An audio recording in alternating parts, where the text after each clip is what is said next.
गांव के एक कोने में एक पुरानी सी झोपड़ी थी, जिसकी छत टीन की चादरों से बनी थी और दीवारें मिट्टी की। उसी झोपड़ी में रहता था रामू, एक गरीब मजदूर जो दिन भर खेतों में काम करता और शाम को 2 रोटी लेकर अपने बीमार बेटे चिंटू और पत्नी सीता के पास लौटता। रामू की जिंदगी हमेशा से संघर्षों से भरी रही थी, लेकिन इस बार की बारिश ने तो जैसे उसकी कमर ही तोड़ दी थी। सावन का महीना था, खेतों में हरियाली तो आई, लेकिन रामू की आंखों में चिंता की परछाई भी गहरी हो गई। खेत मालिक ने उसे कह दिया था कि जब तक बारिश बंद नहीं होगी, तब तक खेतों में कोई काम नहीं मिलेगा। रामू, अब अगले 10 दिन मत आना, बारिश में हल कौन चलाएगा? मालिक ने 2 टूक कह दिया। रामू हाथ जोड़कर बोला, साहब, 2 दिन से रोटी नहीं खाई घर में किसी ने, बस कुछ दिन का काम दे दो। मालिक ने मुंह फेर लिया, सब्र कर, भगवान देगा।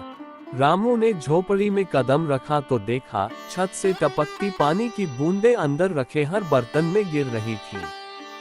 सीता ने पुराने कपड़ों से दीवारों को ढकने की कोशिश की थी, लेकिन सब बेकार।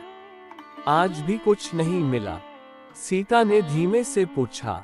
रामू ने हाँ में सिर हिलाया। चिंटू को तेज बुखार था, बदन तप रहा था और ऊपर से ये ठंडी बारिश। रामू ने गीले कपड़ों में ही चिंटू को गोद में उठाया और सूखी जगह पर ले जाकर लिटा दिया। दवा भी नहीं है, लकड़ी भी नहीं, आग कैसे जलाऊं? सीता की आंखों में आंसू आ गए।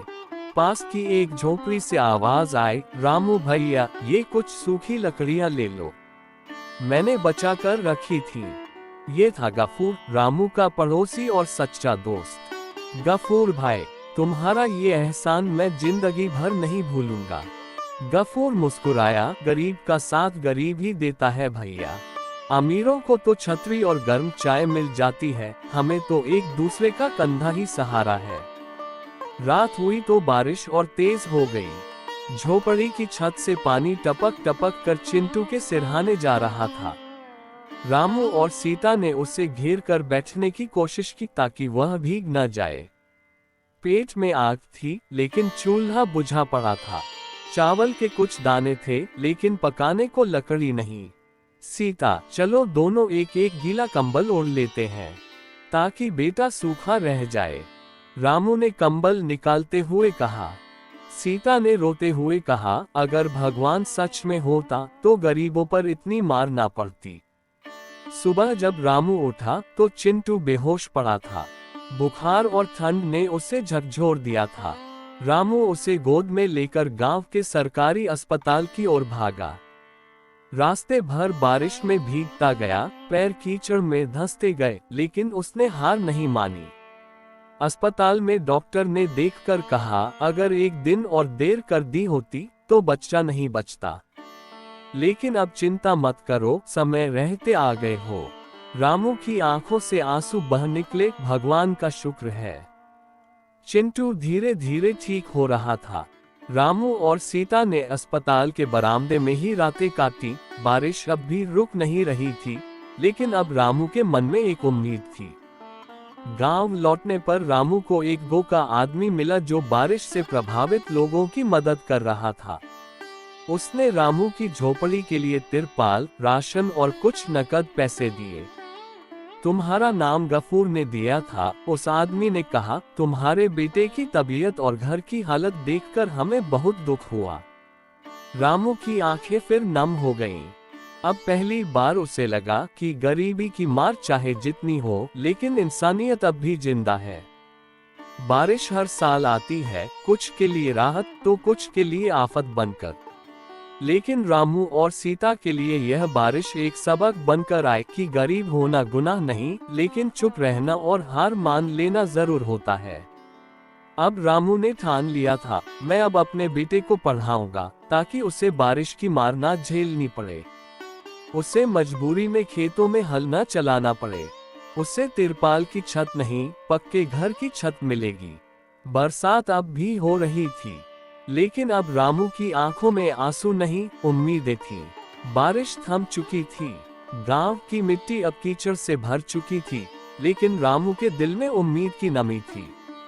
एनजीओ से मिली मदद से रामू ने अपनी झोपड़ी की छत पर तिरपाल बांध दिया था और कुछ जरूरी सामान भी ले आया था। सबसे बड़ी राहत यह थी कि चिंटू अब पहले से बेहतर था, बुखार उतर चुका था और उसके चेहरे पर फिर से हल्की मुस्कान लौट आई थी। बाबा, अब मैं स्कूल जाऊंगा ना? चिंटू ने मासूम आंखों से पूछा। रामू का गला भर आया। उसने सिर हिलाया। हाँ बेटा, अब तुझे वही करना है जो मैं कभी नहीं कर पाया, पढ़ना और आगे बढ़ना। हालांकि एनजीओ की मदद ने कुछ राहत दी थी, लेकिन वो स्थायी नहीं थी। 2 हफ्तों के भीतर ही राशन खत्म हो गया। खेत मालिक अब धीरे धीरे मजदूरों को बुला रहा था, लेकिन सिर्फ उन्हीं को जो पहले से चहेते थे। रामू हर सुबह खेतों की ओर जाता और हर बार लौटते वक्त उसके हाथ खाली होते। सीता ने कहा, रामू, अब और इंतजार नहीं हो सकता, हमें खुद कुछ करना होगा। चलो कुछ बेचते हैं गांव की हाट में। रामू ने सिर हिलाया, लेकिन बेचने के लिए था ही क्या। सीता ने अपने पुराने कांच के चूड़ी के सेट, 2 एल्यूमिनियम के बर्तन और अपनी शादी का एक छोटा सा कान का बूंदा निकाल दिया। इन्हें बेचकर थोड़ी सब्जी, चावल और कुछ किताबें ले आओ। चिंटू की पढ़ाई रुकनी नहीं चाहिए। रामू ने वह सब सामान लेकर पास के गांव की हाट में बेचा। जो मिला वो बहुत कम था, पर उतना ही जैसे अमृत था उनके लिए। रास्ते से कुछ सब्जियां, आटा और चिंटू के लिए एक पुरानी स्कूल की किताबें ले आया। जब वो घर लौटा, चिंटू ने दौड़कर पूछा, बाबा, किताबें लाए? रामू ने एक पुरानी लेकिन साफ सुथरी हिंदी की किताब निकाली और चिंटू के हाथ में रख दी। चिंटू ने सीने से लगाकर कहा, अब मैं बड़ा होकर डॉक्टर बनूंगा ताकि गरीबों का इलाज कर सकूं। गफूर, जिसने पिछले भाग में रामू की मदद की थी, अब खुद बड़ी मुसीबत में था। उसकी पत्नी बहुत बीमार थी और इलाज के लिए पैसे नहीं थे। रामू ने देखा गफूर उदास बैठा था। भैया, अब मेरी बारी है, रामू ने अपने राशन का कुछ हिस्सा निकालते हुए कहा। रामू, तू भी मुश्किल में है। क्यों? रामू मुस्कुराया, तूने जो दिया वो आज लौटाने का समय है। हमारी दोस्ती तो बारिश से भी ज्यादा मजबूत है। गफूर की आंखें भर आईं। उस रात दोनों परिवारों ने मिलकर एक ही चूल्हे पर खाना पकाया और साझा किया। एक दिन गांव में स्कूल का एक मास्टर आया। वह लोगों से कह रहा था कि गरीब बच्चों के लिए सरकार अब निःशुल्क शिक्षा दे रही है और कुछ एनजीओ बच्चे गोद लेकर उनकी पढ़ाई में मदद कर रहे हैं। रामू ने आगे बढ़कर मास्टर से बात की। सर, मेरा बेटा बहुत होशियार है, बस अब तक मौका नहीं मिला। मास्टर ने चिंटू से कुछ सवाल पूछे। चिंटू ने जल्दी जल्दी उत्तर दिए, सब सही। मास्टर खुश हो गया, बिल्कुल, इसे स्कूल में भर्ती कर लो, मैं खुद देखूंगा। रामू और सीता की आंखों में पहली बार गर्व के आंसू थे। गरीबी ने बहुत कुछ छीना था, लेकिन अब उनके बेटे को रास्ता मिल रहा था। एक दिन फिर से आसमान में काले बादल घिर आए। रामू की झोपड़ी का तिरपाल अब पुराना हो चला था और फटने लगा था। अगर फिर से बारिश आए तो? सीता ने घबराकर पूछा। रामू ने कहा, इस बार डरने का नहीं, लड़ने का समय है। वह गांव के सरपंच के पास गया। हाथ जोड़कर बोला, सरपंच जी, हर साल बारिश में गरीबों की झोपड़ी टूटती है। एक बार पंचायत को हमारे बारे में भी सोचना चाहिए। सरपंच ने पहले टालने की कोशिश की, लेकिन जब कई और ग्रामीण भी आ गए तो उसे सुननी पड़ी। ठीक है, इस बार पंचायत से 3 झोपड़ियों को टीन की छत और सीमेंट की दीवार देने की योजना लागू करूंगा, सरपंच ने कहा। रामू के चेहरे पर पहली बार गर्व और आत्मविश्वास साथ दिखा। कुछ दिन बाद बारिश फिर आई, लेकिन इस बार रामू की झोपड़ी अंदर से सूखी थी। चिंटू किताबें लेकर बैठा था, सीता चूल्हे पर रोटी सेक रही थी और रामू दरवाजे पर बैठकर बो रहा था। ये बारिश अब डर नहीं देती। ये तो बताती है कि वक्त चाहे कितना भी बुरा हो, अगर इरादा मजबूत हो तो रास्ता मिल ही जाता है। गफूर पास से गुजरा और बोला, रामू, अब तू असली हीरो बन गया है हमारे गांव का। रामू हंस पड़ा। वो हंसी गरीबी की नहीं। गांव में सावन फिर लौट आया था। पेड़ों पर हरियाली थी, लेकिन गरीब किसानों के चेहरों पर चिंता की लकीरें और गहरी हो चुकी थीं। रामू, जो अब पहले से थोड़ा मजबूत हो गया था, अपने छोटे से खेत को देखकर सोच में डूबा था। ये खेत उसने किसी तरह बैंक से लोन लेकर लिया था। सोचा था कि अब वो खुद की खेती करेगा, दूसरों की गुलामी नहीं। लेकिन इस बार की बारिश ने सारी उम्मीदें फिर से मिट्टी में मिला दी थीं। बादल गरज रहे थे, पानी थमने का नाम नहीं ले रहा था, और खेत में लगी मूंगफली की फसल पूरी तरह गल चुकी थी। हे भगवान, अब क्या करूं?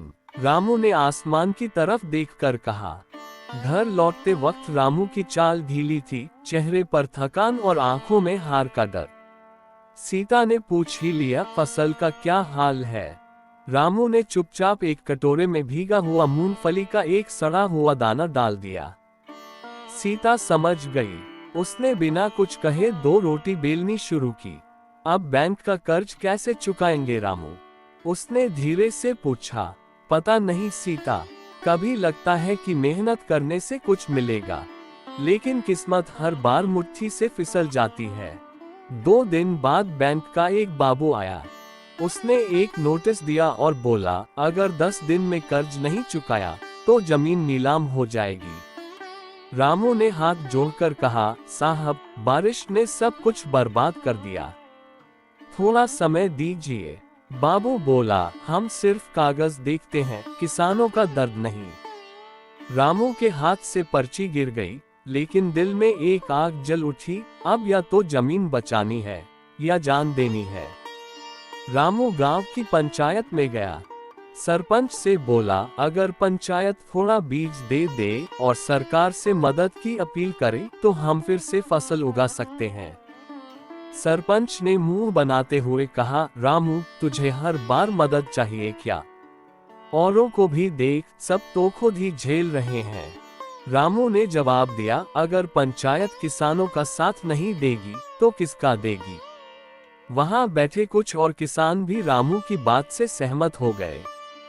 सच है, अगर अब साथ नहीं दिया तो आने वाले सालों में कोई खेती नहीं करेगा, एक बुजुर्ग किसान ने कहा। आखिर पंचायत को झुकना पड़ा। उन्होंने तहसील में आवेदन भेजा, बाढ़ से पीड़ित किसानों की सहायता के लिए।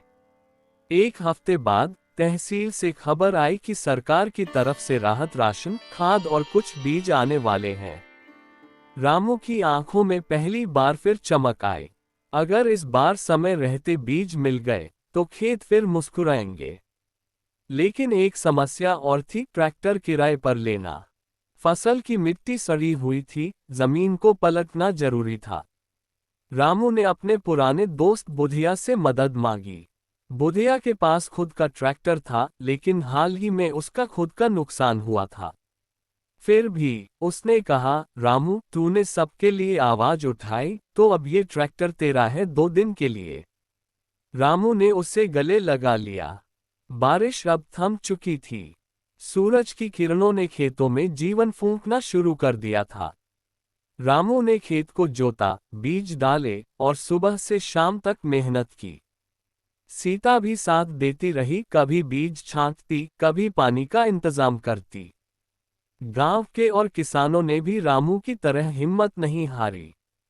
पूरा गांव जैसे एक नई जंग लड़ रहा था, कर्ज, भूख और मौसम के खिलाफ।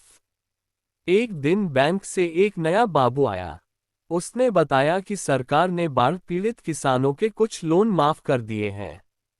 रामू, तुम्हारा आधा कर्ज माफ हुआ है, बाकी तुम धीरे धीरे चुका सकते हो। रामू की आंखें भर आईं। लगता है भगवान ने देर से सुना, लेकिन सुना तो सही। 3 महीने बाद रामू के खेत में मूंगफली की फसल लहलहा रही थी। जो जमीन पहले पानी में डूबी हुई थी, अब हरियाली से चमक रही थी। रामू ने मिट्टी को हाथ में लिया और कहा, तू भी माँ है। कभी सजा देती है, कभी माफ भी करती है। सीता मुस्कुराते हुए बोली, अब हमारी मेहनत रंग लाई है रामू। इस बार हमारी मेहनत ने हार नहीं मानी। गांव के बाकी किसान भी खेतों में काम कर रहे थे और सबके दिलों में एक